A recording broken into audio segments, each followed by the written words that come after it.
O Bem Viver vai discutir com você AVC, Acidente Vascular Cerebral. Se você nunca ouviu falar, nós vamos te explicar e também vamos abordar aqui a questão de casos de AVC em pessoas mais jovens. Eu estou recebendo aqui pela primeira vez o Dr. Elcio Silveira, que é neurocirurgião e está aqui com a gente para falar sobre o AVC. Bom dia, seja bem-vindo, Dr. Elcio. Obrigado, Mônica. Bom dia. Então, na semana passada, conversando com algumas pessoas, assustadas com o número de pessoas ali entre 30, 50 anos ou menos do que isso, depois vou comentar um caso de ontem, as pessoas tendo AVC numa fase produtiva da vida, numa fase tão jovem. O que explica isso, doutor Elcio?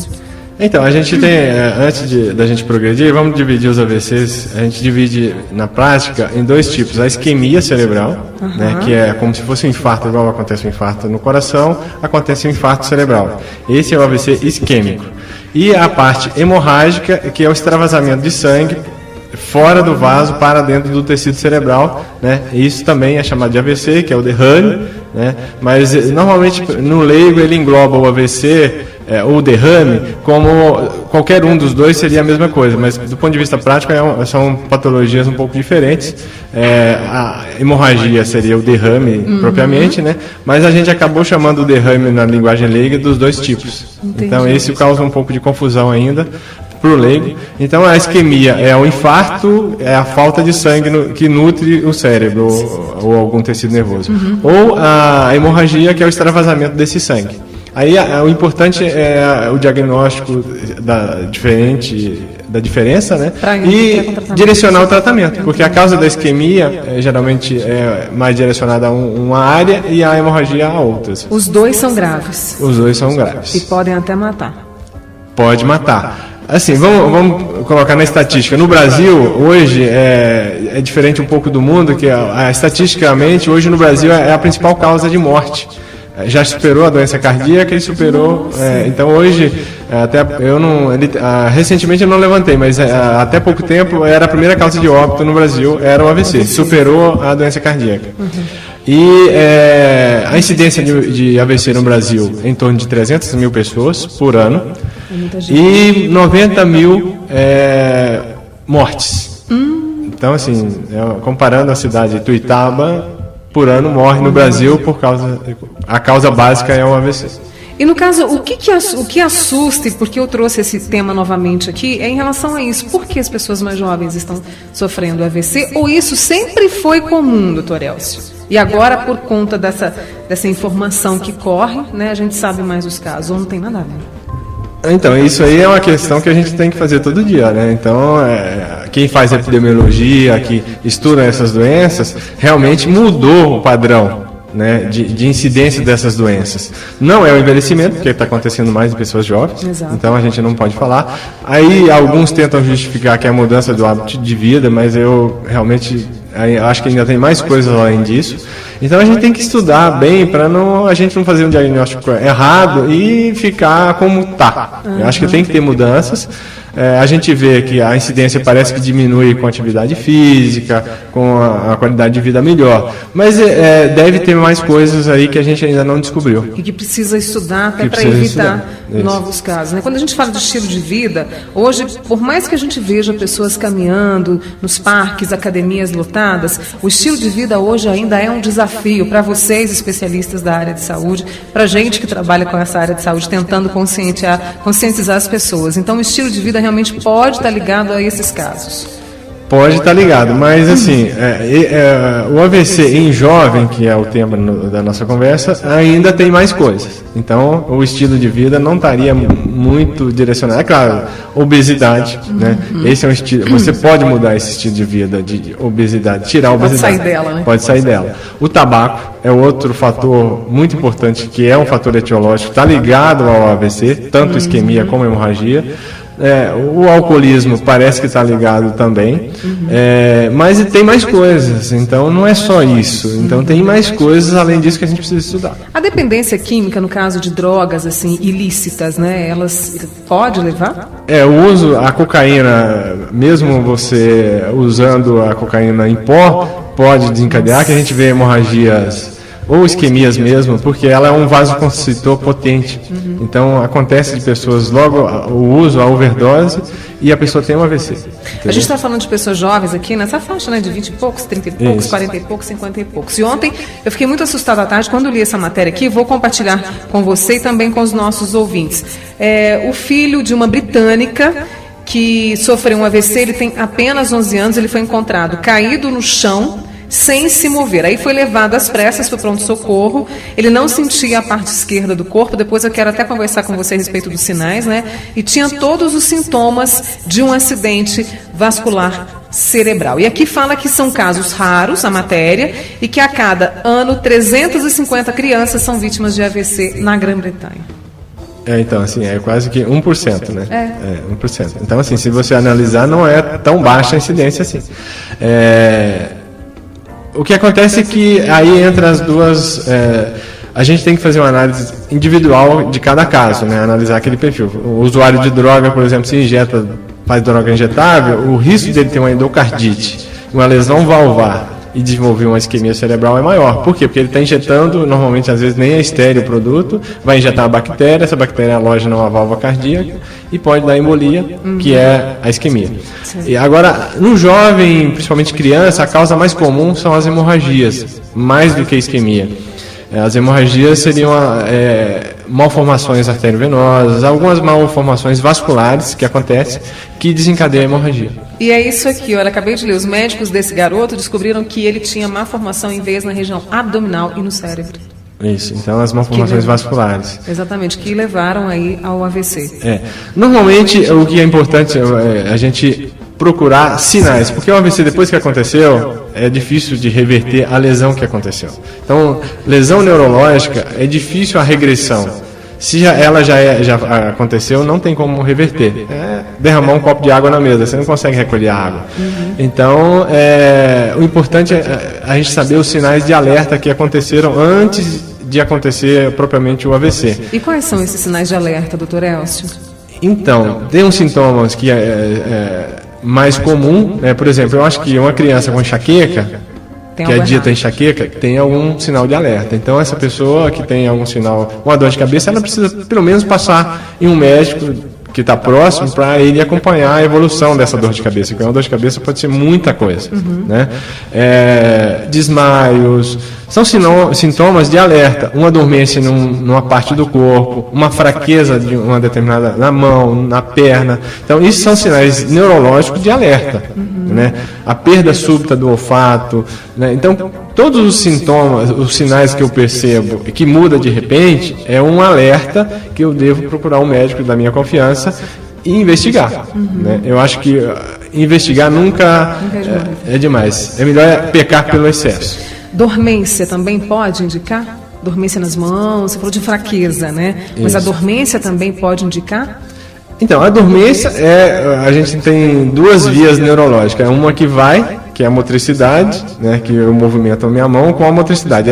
Eu estou mandando o estímulo do meu cérebro para a minha mão. Certo. Se esse estímulo, a volta dele para o meu cérebro, que eu interpreto a sensibilidade do meu cérebro, se a sensibilidade está faltando, está com alguma alteração, eu tenho alguma coisa que está interferindo nessa alteração, né? Está dando essa alteração. Então, essa alteração pode ser desde periférica, uma neuropatia periférica, até a nível central. Então, tem que descobrir aonde está a causa que está levando essa dormência. Então, pode ser, às vezes, uma síndrome do túnel do carpo, que é uma lesão que acontece na mão, dá dormência na mão. Aí eu tenho que descobrir aonde está, e o bom médico, o médico da sua confiança, que vai te direcionar ou vai te encaminhar para um especialista. No caso, você disse aí de sintomas que vêm antes, né? A dor de cabeça, essa fraqueza. Mas o AVC também pode vir assim? Pode vir a mesma pessoa que nunca teve pressão alta e tem um AVC. A pressão alta está ligada também aos casos de AVC. A incidência de hipertensão aumenta o risco de um AVC. Mas muito. Aumenta, mas assim, precisamente a gente não tem como. Mas assim, o fato da pessoa não ter hipertensão não quer dizer que ela não pode ter um AVC. Isso dá um medo, doutor Elcio, eu confesso. Viver é um perigo, né? Viver é um perigo, assim, quando se trata de AVC, principalmente. E por que eu perguntei em relação a esses sintomas imediatos, assim, quando a pessoa sofre um AVC ali na sua frente? Porque certa vez, uma amiga da família, tomando café, né, sofreu um AVC na frente de uma outra pessoa. Né? E ela estava tomando café normalmente, seguindo as orientações do médico, ela tinha problemas cardíacos, né? E ela seguindo as orientações, mas assim, acho que aconteceu alguma coisa e o rosto dela começou a modificar. A boca, ela começou a falar enrolado. Então, se de repente eu tenho alguém na minha família que passa por isso, é hora de chamar o médico. É na hora de ir para um bom pronto-socorro. Né? Então, hoje os hospitais já estão evoluindo. A gente já tem tecnologia, muitas tecnologias, para evitar o dano maior. Então, assim, o que a gente vê é que o prognóstico melhora a partir de que o paciente seja atendido o mais breve possível. Porque, vamos colocar isquemia cerebral. Hoje a gente já tem tecnologia de se oclui um vaso, a gente tem tecnologia para retirar aquele coágulo.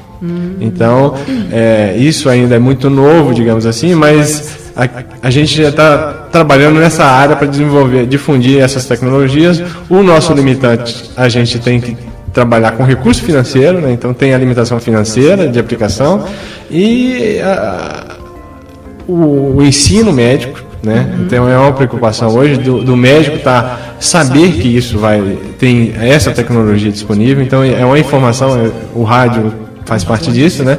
Então, assim, o paciente mesmo, muitas vezes ele cobrar o seu médico também que existe essa tecnologia, né? Então, nada melhor que o esclarecimento de todo mundo, de exigir. Se o médico não é exigido, ele não procura também. Então, a gente tem que sofrer essa pressão da sociedade, tem que tratar o AVC. Então, a evolução da medicina é isso, é a pressão em cima do médico, o médico vai pressionar quem paga, né? Às vezes o convênio, o SUS, né? Então, é uma engrenagem que tem que funcionar adequada para todo mundo sair ganhando. Exatamente. Estou conversando com o Dr. Elcio Silveira, neurocirurgião, sobre AVC. A gente vai para um rápido intervalo comercial e como ele citou aqui a questão de tratamento e principalmente desse atendimento imediato para que não haja sequelas, a gente vai explorar um pouquinho mais disso. Bem viver do seu Manhã da Globo hoje discutindo AVC. Nós estamos recebendo aqui no estúdio o neurocirurgião Dr. Elcio Silveira, recém-chegado aí a Uberlândia, né, Dr. Elcio? Para ficar, se Deus quiser. Espero que sim. Tratamento. A partir do momento que alguém, né, sofreu um AVC, leva imediatamente para um bom pronto-socorro, né? Quais são as medidas de tratamento? O que é feito? É cirúrgico? Né? E quais são as sequelas que podem ficar para quem sofre um AVC? Então, primeiro é o diagnóstico, diferenciar o que é hemorragia, o que é isquemia. Então, assim, a partir desse momento, então você teve um sinal neurológico, o médico diagnosticou um sinal neurológico, que é importante, ele normalmente vai se indicar uma tomografia de crânio, uma tomografia sem contraste, então é um exame factível na maioria dos pronto-socorros, que hoje a tomografia é um exame fundamental nesse diagnóstico. Então, com uma tomografia sem contraste, já é suficiente conseguiu fazer o diagnóstico, entendeu? Se é isquemia, se é hemorragia. A hemorragia vai estar lá uma mancha branca no cérebro, que é o sangue que extravasou, ele vai mostrar, né? Se a tomografia não tem esse tipo de lesão hemorrágica, então baseado na minha avaliação clínica, nos sinais e sintomas do paciente, associado a uma tomografia dita normal, porque ainda não deu tempo de aparecer a lesão propriamente dita, porque o cérebro ainda não morreu, ele está sofrendo, ele parou de funcionar, mas ele não está morto ainda, então é possível reverter essa lesão. Então é nessa tomografia que muitas vezes é dita normal, que é a hora de eu intervir. Chegou uma pergunta aqui agora, a Juliana trouxe pra gente, a dona Lucrécia lá do São Jorge. Oi, Lucrécia, um grande beijo para você e todos aí do São Jorge, tá? Quando alguém sofre AVC, essa pessoa pode ficar cega ou muda? Então, cega sim, porque se pega o cérebro, ele se especializa em muitas áreas, ele desenvolve setores. É igual, às vezes, em um bairro tem um setor onde tem o supermercado, tem os bancos. Então, o cérebro, ele mais ou menos especializou assim. Então, tem a área da visão. Então, normalmente a gente, de um lado e de outro, tem a área da visão. Então, aí teria que esquemiar as duas áreas, dos dois lados da área da visão no cérebro. Então, às vezes, um infarto importante pode pegar as duas áreas. Então, aí a pessoa ficaria cega de imediato. Ou teve uma oclusão das duas artérias do olho, né, que é um tecido nervoso, e aí ou na circulação visual, então a pessoa vai ficar cega. Então, eu tenho a cegueira súbita, eu tenho que investigar se é lesão no olho, se é lesão na área cortical do cérebro. Então, esse é o primeiro diagnóstico. E se afetou a área da linguagem, a pessoa pode parar de falar. Esse é um outro sinal importante. Se a pessoa está falando e começa a desenvolver uma dificuldade de fala, dificuldade de encontrar uma palavra, você mostra para ela uma mão, ela fala que é para escrever, por exemplo, né? Ela não perdeu a capacidade de falar, mas ela não está encontrando a palavra mão. Então ela organiza a resposta, mas não consegue falar a palavra mão. Então esse é um diagnóstico simples, eu mostro para ela um garfo, ela não vai é para comer. Então ela sabe o que é o garfo, mas ela não encontra a palavra. Não encontra a palavra. Então esse é um sinal agudo de uma isquemia cerebral. Então o primeiro diagnóstico que tem que vir à cabeça do médico ao deparar com um paciente desse é que isso é uma isquemia cerebral, até prova contrária. Entendeu? Entendi. Então eu não posso mandar esse paciente para casa, porque provavelmente ele está desenvolvendo uma isquemia cerebral. Então, essa é uma informação importante para todo mundo saber, inclusive médico, né? Que um sintoma neurológico ele não pode ser descartado de imediato. Muitas vezes o paciente é diagnosticado como um distúrbio psiquiátrico, um PT, que o paciente como se simulasse uma doença. Então, isso dificulta o nosso diagnóstico na prática, porque eu tenho que confiar no paciente. Entendi. Chegando mais uma pergunta aqui, agradecendo a você que está participando com a gente aqui, me ajudando também na entrevista, né, e tirando principalmente as suas dúvidas aqui. A Noemi, do bairro Guarani. Oi, Noemi, beijo grande, que nome bonito, hein? Pessoal também do Guarani, um grande abraço apertado. Ela tem enxaqueca, aliás, é outro problema, doutor Elcio, que nós precisamos tratar aqui. Ela tem enxaqueca desde os 9 anos, segundo ela, é hereditária. Hoje também é hipertensa, está nas estatísticas aí. Tem fraqueza e sente dormência no rosto, às vezes. Está preocupada? São sintomas de AVC? A Noemi. Não, são sintomas neurológicos, né? Assim, sinais e sintomas neurológicos. Então, assim, realmente a enxaqueca, muitas vezes... Esses diagnósticos a gente tem que, às vezes, tomar cuidado, porque assim, um diagnóstico muito simples de enxaqueca, então ela precisa ser avaliada por um neurologista, né, da confiança dela, para discutir, né? Então, assim, é um diagnóstico que muitas vezes é simples, por exemplo, um Alzheimer, muitas vezes pode não ser um Alzheimer, né? Uma enxaqueca pode ser sinais de outras doenças, então ela tem que discutir isso realmente com o médico dela, porque se eu falo com ela, é um aneurisma, ela vai ficar desesperada, né? Então, assim, eu acho que é melhor ela discutir com o médico dela esses diagnósticos, né? Esses sintomas que ela está sentindo. Esses sintomas. A hereditariedade é outra coisa que a gente tem que tomar cuidado, porque o nosso DNA que gera tudo que a gente tem, né? Então, tudo, na verdade, é hereditário. Você tem o cabelo marrom, preto, branco, está ligado à hereditariedade. Mas, assim, muitas vezes tem algumas doenças que você consegue atuar. Mesmo que você tenha hereditariedade de ter esse tipo de doença, você consegue atuar e tratar a causa. A gente tem que saber a causa desse sintoma. Uma dor de cabeça pode significar 1001 coisas. Pois é, ela tem enxaqueca aqui, que é hereditária, deve estar fazendo tratamento, deve estar com controle também dessa pressão, né?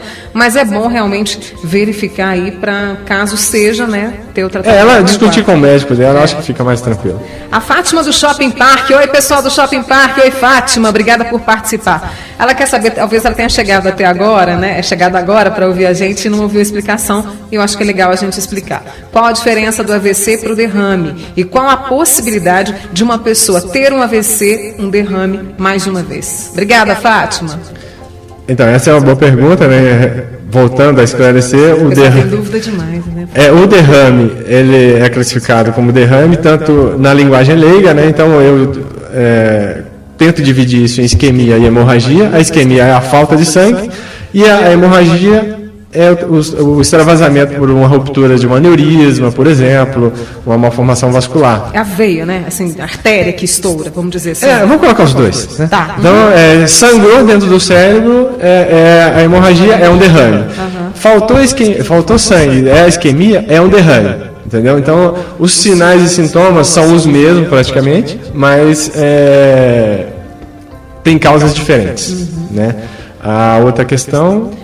se uma pessoa pode ter um AVC, um derrame... Essa é a boa pergunta também. Então, assim, se você teve uma isquemia pequena, é a hora de investigar. Por quê? Porque depois a incidência de AVCs repetidos é muito alta. Então, a pessoa que teve uma isquemia pequena de início, essa pessoa tem que procurar investigar a fundo, porque é a hora de prevenir uma isquemia maior. Então, se ele teve um distúrbio de fala, durou 20 minutos, ele teve dificuldade para falar durante 15 minutos, ele já foi avisado que ele pode ter um AVC. Então, a chance dele ter um novo AVC nas primeiras 24 horas, às vezes chega até 10%.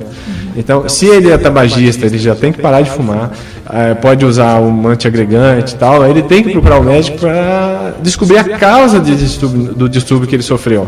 Então, é a hora que eu atuo antes de acontecer. Depois que aconteceu, é complicado. E depois que o tratamento que você estava explicando para a gente, né? Há medicamentos para evitar isso, para evitar que as sequelas se agravem, por exemplo, fisioterapia, fonoaudiologia, como é que é esse... Então, o tratamento baseia-se em duas coisas. Uma é você tentar adequar o paciente a recuperar o paciente as funções, colocar o paciente em atividade, ele recuperar, assim, ele conseguir andar. Então isso já tem as especialidades da fisioterapia, terapia ocupacional, que vai tentar jogar esse paciente, dar uma qualidade de vida para ele no meio que ele vive.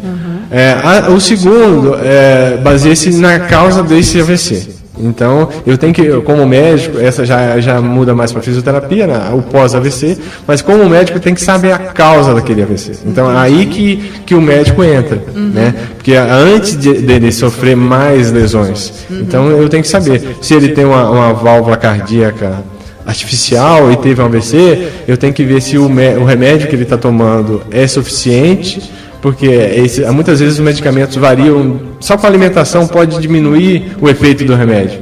Então é um remédio que se eu uso em dose alta, ele predispõe a um sangramento. Se eu uso em dose baixa, ele predispõe a formar um coágulo. Então isso tudo tem que ser avaliado, acompanhar junto ao médico. Se é um paciente que fumou 20 anos, ele vai ter provavelmente placas de ateroma. Então eu vou indicar um AS infantil para ele, para evitar que essas placas se romperem. São as placas de gordura. As placas de gorduras. Então eu tenho que ver cada perfil de paciente, aonde eu vou atuar. Eu tenho que analisar todo o coração, né? O sistema circulatório é um cano emendado, né? Diferente da nossa rede de água e esgoto, mas assim, porque ele vaza na pia de casa. Agora o encanamento do corpo humano ele não tem como vazar. Se vazar, ele vai dar problema. É onde tem um derrame, que é a hemorragia. O derrame também pode ser isquemia. Muito bom esse tema aqui hoje. Eu sei que de repente pode, né, como eu confessei que eu tenho medo, mas assim, que a gente trabalhe pela nossa prevenção, pelo nosso estilo de... Não, pode trazer, Juliana. Pelo nosso estilo de vida e também, assim, prestar atenção nesses sinais para o atendimento imediato. Mais uma pergunta aqui, olha. O Luiz Alves. Oi, Luiz, um grande abraço para você. Ele também mora lá no São Jorge. Mesmo se a pessoa não tiver problemas com a pressão alta, pode ter AVC? A relação pressão alta e AVC é alta, né? Então, assim, o sintoma, a pressão... Hoje, 12/8 já está no limite de pressão alta, né? Então, assim, quem tem pressão 12/8 é bom ficar de olho, porque ela vai subir. E é muito clara a relação hipertensão arterial AVC. Então, assim, estatisticamente, no mundo desenvolvido, o AVC fica na terceira causa de morte. No Brasil, é a primeira causa de morte. Então, assim, tem alguma coisa ainda que a gente não sabe, né? Essa relação deveria ser igual. Então, tem alguma coisa que a gente está fumando, bebendo, ou alguma atividade que a gente está fazendo de errado, né? E como o padrão de alimentação varia muito no Brasil inteiro, o Brasil é um continente. Então, assim, o consumo lá no Amazonas é diferente do sulista. Então, tem muita coisa para a gente estudar e tentar chegar a um diagnóstico dessa epidemia que hoje é um AVC. Quero muito agradecer ao Dr. Elcio Silveira, neurocirurgião, que esteve com a gente aqui hoje. Vai voltar mais vezes para a gente aproveitar bastante aí, tirar dúvidas e ter mais conhecimento. Obrigada, seja bem-vindo ao Uberlândia e seja sempre bem-vindo aqui ao Manhã da Globo e ao Bem Viver, viu, Dr. Elcio? Obrigado pela oportunidade. Assim, a informação é a melhor prevenção. Então, assim, quanto mais... Eu acho que quando a pessoa está pensando, ela tem que ir a fundo, porque assim, isso já é um aviso. Então, assim, a informação hoje, a internet predispõe a todo mundo a informação globalizada, né? Então, assim, quanto mais informação, melhor. Então, a prevenção baseia-se na informação.